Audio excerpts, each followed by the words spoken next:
Hola, ¿qué tal a todos? Sean bienvenidos a este nuevo video. El propósito de este video está dirigido a dar una breve reseña de lo que fue la obra del contrato social del autor Jean-Jacques Rousseau, su principal objetivo y dirección en el marco social y político de la época y el impacto que sigue teniendo actualmente.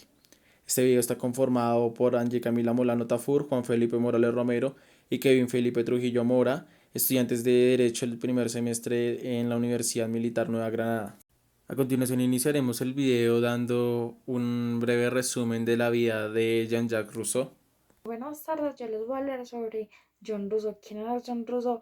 John Rousseau era uno de los compositores, botánicos y filósofos más importantes. Nació en el año 1712 en Ginebra y falleció en el año 1778. John Rousseau tuvo un gran impacto y fue demasiado conocido en el siglo XVIII gracias a su libro Contrato Social, porque tiene demasiada información sobre la desigualdad del hombre, sobre los derechos humanos, sobre las leyes, sobre la voluntad, la democracia, y también tenían que ver mucho las estructuras políticas y sociales que se organizaban en ese momento. Hoy hablaremos acerca del contrato social de Juan Jacobo Rousseau. En el libro primero, capítulo segundo, se habla de las primeras sociedades. Se menciona que el orden social conlleva una serie de derechos inmanentes a la naturaleza del hombre. Uno de esos primeros derechos es la de pertenecer a un pequeño grupo de asociación. Este es el primer modelo de sociedad política, el cual es la familia, donde el padre es semejante al jefe de Estado y el pueblo a los hijos. En el segundo capítulo abordaremos del derecho del más fuerte. El más fuerte no es, sin embargo, quien siempre sea el sometedor, es decir, el amo, sino quien imponga su fuerza en derecho y su obediencia en deber. En el tercer capítulo hablaremos un tanto acerca de la esclavitud. Se menciona una discusión en la que se referencia un punto de vista del autor Hugo Grocio, que menciona que por qué si un hombre puede enajenar su libertad, ¿por qué no puede enajenar la misma ante un rey? A lo que Rousseau responde que hay que tener en cuenta dos cosas. La primera, que la palabra enajenar significa dar o vender, y se recuerda que el esclavo se vende a cambio de su subsistencia. Por el contrario, enajenar la libertad a un rey no significa que el rey proporcione subsistencia, sino por el contrario, es el pueblo quien proporciona la subsistencia del rey. Esto a lo que compete las partes principales del libro segundo del contrato social de Juan Jacobo Rousseau. El segundo libro, Rousseau nos habla demasiado sobre las leyes, sobre las normas, sobre lo que es injusto y lo que es justo, sobre que las leyes deben ser interpretadas como están escritas y como son formuladas. También habla sobre que el Estado corrompe demasiado al pueblo. El Estado no es capaz de cumplir, no cumple lo que promete, no cumple las cosas o las leyes que dicen o que hablan. También habla demasiado sobre el poder soberano, que el poder soberano es la autoridad que recibe el poder político. También habla sobre que para tener ley hay que regular las normas. En cualquier pueblo o en cualquier estado hay que tener leyes para que sea un poco más organizado y más si es dirigido solo por una persona.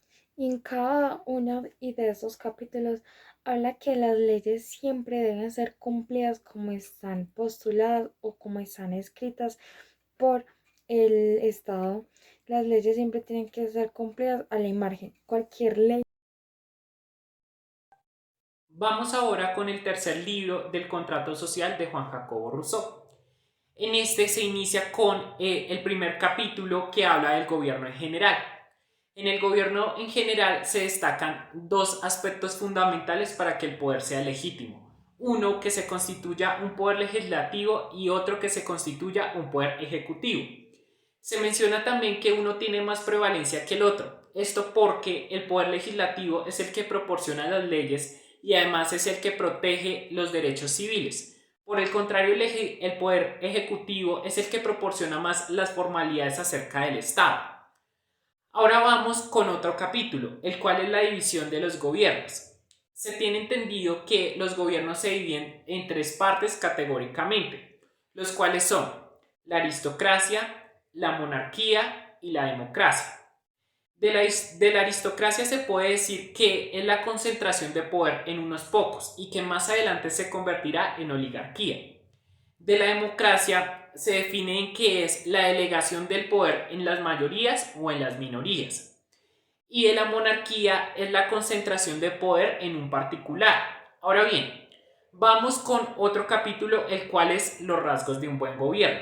En los rasgos de un buen gobierno se pone como hipotético un ejemplo, y el cual es la protección de la tranquilidad, y en otro la protección de la libertad. En uno se genera la protección de las libertades individuales o la exigencia del no paternalismo por parte del Estado, y en otra la protección de los bienes.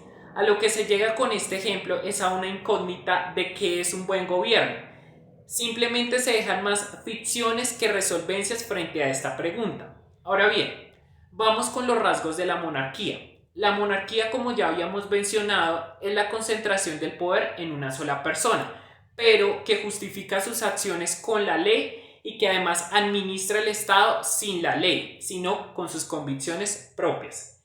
De la aristocracia, del capítulo de la aristocracia, podemos mencionar que es la concentración del poder en unos pocos, además que se considera al poder, valga la redundancia, como un bien, es decir, como un hereditario, no como un poder de mérito, es decir, que el mérito es nulo en la aristocracia, simplemente puede ser heredado o el criterio para ser aplicado el poder únicamente es a través del dinero. Estos son algunas partes fundamentales del libro tercero del contrato social. Finalizando lo que ya había mencionado mi compañero y ya terminando este libro tercero, cabe resaltar ciertos capítulos específicos que a mi opinión tienen gran relevancia dentro del libro en general. Uno son los capítulos respecto a qué es el gobierno y qué papel cumple y frente al marco del cuerpo legislativo. Rousseau menciona frente al cuerpo gubernamental que no es un contrato existente, puesto que el contrato es un pacto entre asociados entre el Estado y el soberano.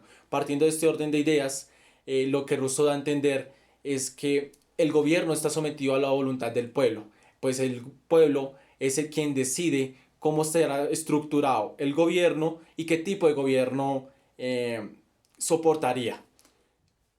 Entre otras palabras, se podría decir que es el pueblo quien decide si irrumpe el Estado o el gobierno que llevan o si fomentan y crean otro tipo de gobierno. Por ejemplo, podemos partir de una aristocracia a monarquía o de una monarquía a una república.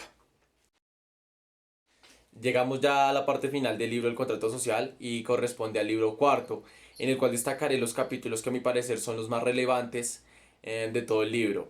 Entre esos está el capítulo que se refiere al sufragio, a las elecciones y a la religión civil que debería tomar el Estado. Partiendo de la definición de sufragio, Rousseau define al sufragio como el acto de la voluntad general, es el acto soberano en el cual el pueblo expresa sus decisiones. Aunque suene egoísta, aquel personaje o aquel ciudadano que esté en contra de la voluntad o de la decisión general está sometido al principio de las mayorías, ya que al generar o al aceptar el pacto social se somete a la decisión que tome el pueblo en virtud del bien común.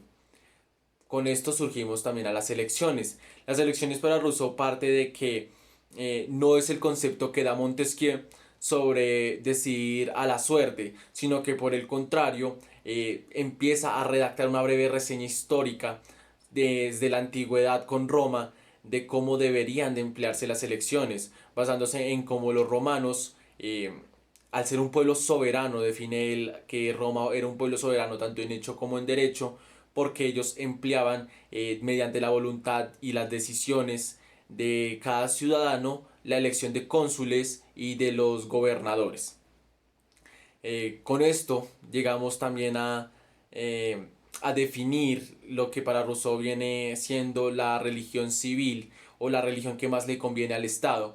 Para el Estado, la mejor religión no es la que esté enfatizada a un solo Dios en el ámbito monoteísta, sino que desde mi punto de vista, como yo lo entendí, surge del pluralismo religioso. Es decir, desde que la religión no tenga que intervenir en asuntos del Estado ni en la voluntad del ciudadano con sus deberes, puede profesar cualquier dogma o cualquier Dios específico. A esto llegamos a una conclusión, y es que este libro parte de un gran impacto, de cierta manera, que tanto gobiernos, los tipos de gobierno, el modelo democrático que se sugiere en muchos estados, se basa en lo que eh, Rousseau especifica en la obra de basarse en el bien común.